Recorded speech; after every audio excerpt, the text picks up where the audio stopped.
Hey guys, today I'm going to show you how to do a multicolor gradient. You're going to need at least 2 clean wells of water. I have them in little wash cups here. You're going to need one of the brushes that we talked about yesterday. You're going to need your watercolors. You're going to want to prop up your paper, and you're going to want to have your watercolor paper. And today we're working on Fluid Easy Block cellulose-based paper. And you're going to get a better effect with something like this if you go ahead and use cotton rag paper. But since I paint most of my comic pages on cellulose-based paper, I figured that's what I'm going to go with. So I'm going to grab some permanent mauve. And you probably also want a cup of clean water. I have limited space here on the desk, so unfortunately we're stuck with what we've got. And I'm going to go with kind of a disparate color. We're going to grab a green. And the more I think about this, the more I do indeed want to go grab a cup of clean water. So I've got the start of my colors mixed up. I'm going to go ahead and grab that cup of clean water. And since we've got green already going, we're going to start with green.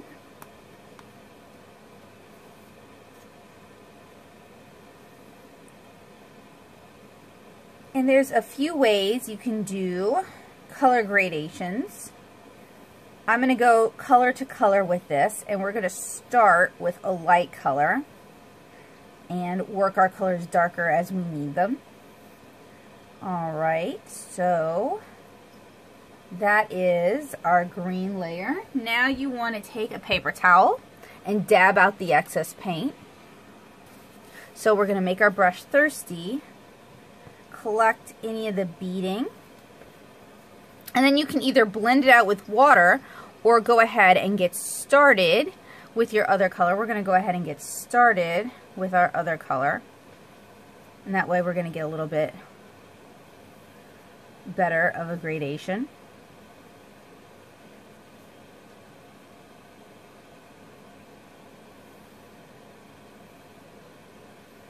You guys can probably already see that we're going to need to go darker with our mauve.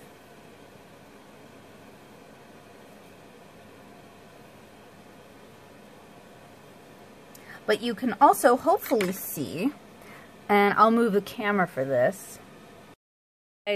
You guys can also see we have a smooth gradient transition here. I apologize for my shadow. So I am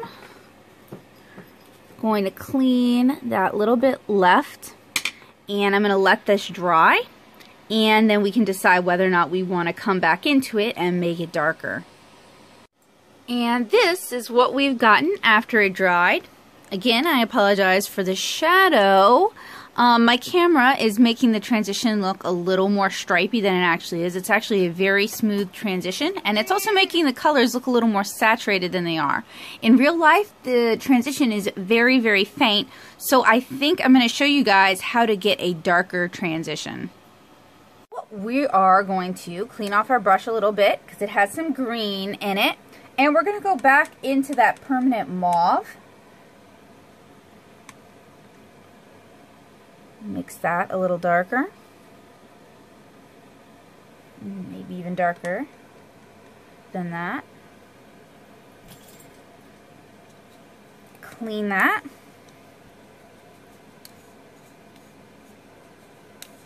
Then grab some of that green.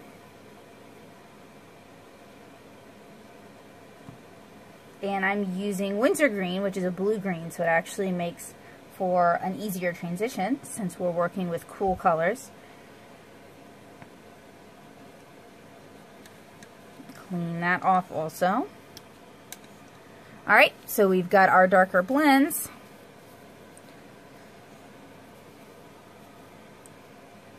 We're going to start again at the top.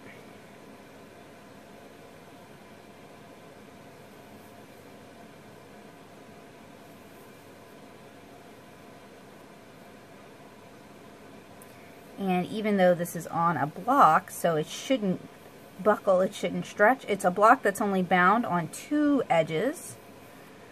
Alright, so clean that out.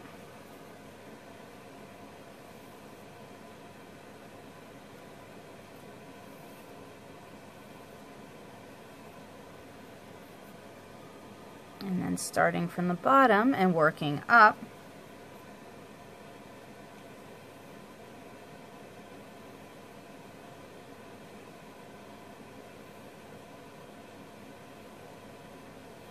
Which you can also do just by flipping your canvas over, and that way gravity kind of works in your favor. Working the purple into the green. Pick up that excess beading. And unfortunately there's a whole area there in the middle that I seemed to miss because the paper is buckling. So what I'm going to have to do is go back into the green, and unfortunately, in order to preserve our gradient, we're going to start from the top and work our way back down. This time going slowly over those bumps.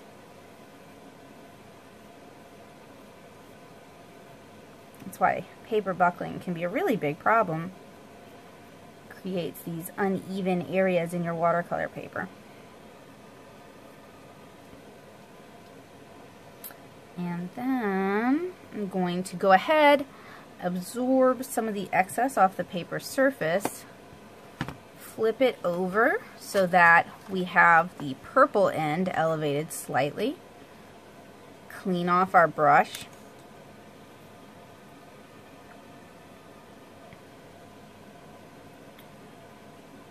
and darken that up as well.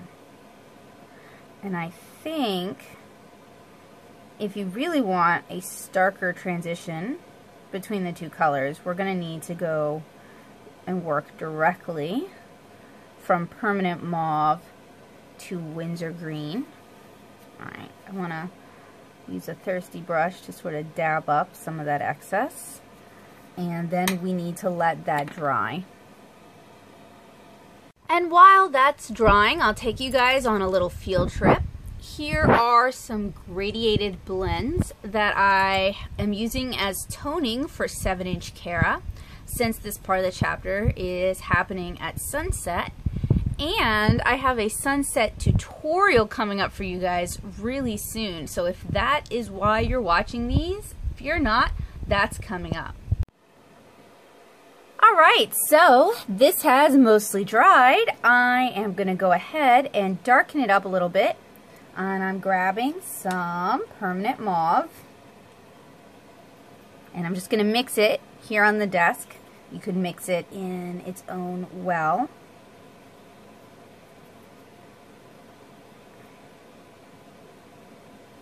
And then, you guys can see that's actually a lot darker now. We're going to use regular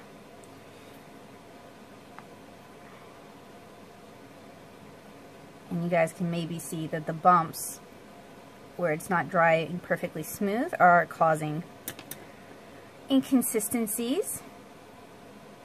Something to be aware of, especially if you're like me and you paint on cheaper watercolor papers because you're painting a long form project. Just always something to kind of think about. Okay, and then I'm going to go ahead, absorb some of that extra mauve. And I'll give that a second or two to sort of run down the page.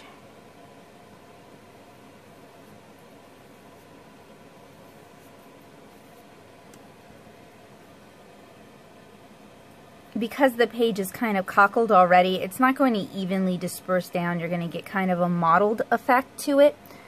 So if you're looking to get a perfect dispersion, that's probably not going to happen on inexpensive watercolor paper. You probably want to go for a cotton rag paper, which will dry more evenly and disperse pigments more evenly. Alright, so I'm grabbing some of the Winsor green directly from the palette, and we're going to do the same thing up here.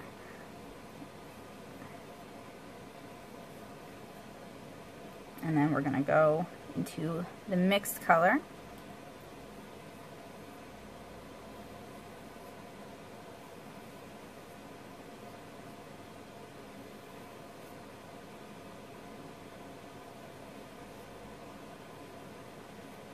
And hopefully, working wet into wet, it'll kind of suck some of that green down into it. And then we're going to use a thirsty brush and just pick up any excess. And there we have a fairly noticeable gradient.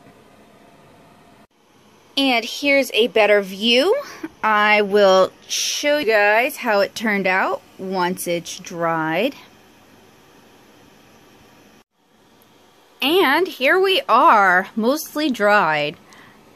You guys can see there's some inconsistencies in how the water was absorbed. I may do this demonstration over again on cotton rag paper to show you guys the differences, but a lot of these inconsistencies are part of the imperfections that make watercolor really beautiful and can be really used to your advantage to make your final piece or your final panel, depending on what you're working on, look even more spectacular. One of the things I really enjoy doing is making a huge mess and then pulling the piece out of the mess.